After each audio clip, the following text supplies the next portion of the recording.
मुंबईत उंचावरी मलबार हिल इंद्रपुरी कुबेराची वस्ती तिथं सुख भोगती परळात राहणारे रात्रंदिवस राबणारे मिळेल ते खाऊन घाम गाळती या अण्णाभाऊंच्या ओळी ज्या आहेत मुंबईतल्या अशाच पद्धतीच्या ओळीच्या बॅनर पोस्टर पाहायला मिळत आहेत। आपण जर माझ्या या बाजूला जर बघत असाल तर मुंबईतल्या या ठिकाणी भायखळा अण्णाभाऊ साठे सभागृहामध्ये अण्णाभाऊ साठे साहित्य संमेलन भरलेलं आहे आणि या साहित्य संमेलनाच्या निमित्तानं अण्णाभाऊंचं जे साहित्य आहे वेगवेगळ्या पद्धतीनं मांडण्याचा जो हा प्रयत्न आहे तो आरटीच्या माध्यमातून केला जातो आहे आणि देशाच्या बाहेर फकीरासारखी कादंबरी 27 भाषांमध्ये ट्रान्सलेट करणारा महाराष्ट्रातला हा साहित्यिक आणि या साहित्यिकाचं मुंबईमध्ये साहित्य संमेलन भरतंय। आरटीच्या माध्यमातून हे साहित्य संमेलन केलं जातंय। आरटीचे जे व्यवस्थापक संचालक आहेत सुनील वारे आपण त्यांच्याशी बोलणार आहोत। अण्णाभाऊ साठेंच्या नावाचं साहित्य संमेलन मुंबईतल्या अण्णाभाऊ साठेंच्या सभागृहात होतंय, काय भावना आहे? Annabhau Sathe research and training इन्स्टिट्यूटची स्थापना 1 ऑगस्ट 2024 रोजी झाली होती आणि त्याच्याच माध्यमातून आपण त्याचं रजिस्ट्रेशन नोंदणी आणखीन MOU वगैरे सगळे साईन केलेले आहेत, अप्रूव्ड केले आहेत। संस्थेची नोंदणीसुद्धा झालेली आहे आणि त्याच्या माध्यमातून अण्णाभाऊ साठे साहित्य संमेलनाची आपण सुरुवात केलेली आहे। याच्या माध्यमातून समाजापर्यंत आरटीनं जावं, लोकशाहीर अण्णाभाऊ साठे यांचं साहित्य समाजापर्यंत जावं आणि समाजानं आरटीपर्यंत यावं याच्या अनुषंगानं आपण मुंबईमध्ये हा उपक्रम सुरू केलेला आहे। त्याच्या माध्यमातून शासनाच्या ज्या विविध योजना आहेत, आरटीचे जे विविध उपक्रम आहेत ते सुद्धा समाजापर्यंत पोहोचवण्याचा आपण प्रयत्न करत आहोत आणि खूप छान रिस्पॉन्स आहे।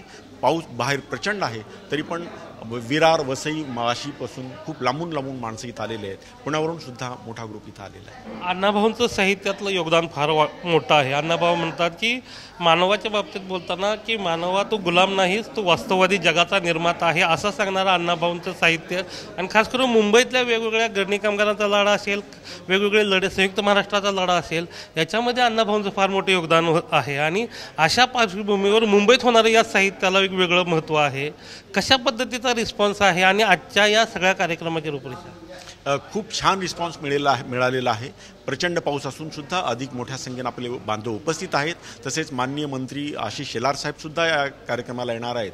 तसेच माननीय मंत्री मंगलप्रभाजी लोढा त्यांनीसुद्धा समारोपाच्या कार्यक्रमाला येण्याचं मान्य केलेलं आहे आणि पद्मश्री रमेशजी पतंगे साहेब हे या कार्यक्रमासाठी अध्यक्ष म्हणून आपल्याला लाभलेत आणि स्वागताध्यक्ष म्हणून डॉक्टर बळीराम गायकवाड साहेब या कार्यक्रमाला आपल्याला लाभलेले आहेत आणि खूप छान असा उपक्रम आहे। आणि अण्णाभाऊंचं साहित्य हे केवळ एका विशिष्ट वर्गासाठीच नसून ते कामकरी, दलित, राष्ट्रीय, आंतरराष्ट्रीय पातळीवरचं मानवतेच्या मुक्तीचं युद्ध असं त्यांनी बॅटल ऑफ स्टॅलिनग्राडच्या पोवाड्यामध्ये स्टॅलिनग्राडच्या लढ्याला म्हटलं होतं। त्यामुळं अण्णाभाऊ हे सगळ्यांना पर्यंत पोहोचावेत याच्या अनुषंगाने आपण प्रयत्न करत आहोत। एक गेल्या काही दिवसापासून खूप मागणी प्रकर्षानं पुढे येते अण्णाभाऊंना भारतरत्न देण्यासंदर्भात, तर त्या अनुषंगानं काही या साहित्य संमेलनात याचा गाजावाजा पाहायला मिळाला?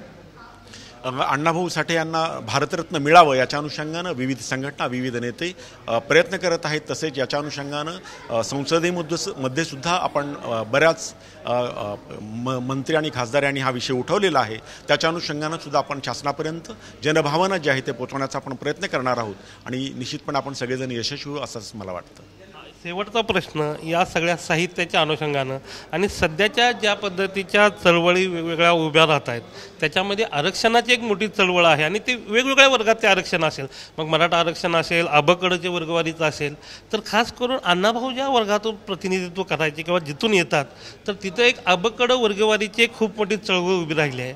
तर आजच्या ह्या साहित्य संमेलनात त्याचं रिफ्लेक्शन पाहायला मिळेल? संपूर्ण समाजाचा विकास व्हावा या अनुषंगानंच शासन कार्य करत असतं।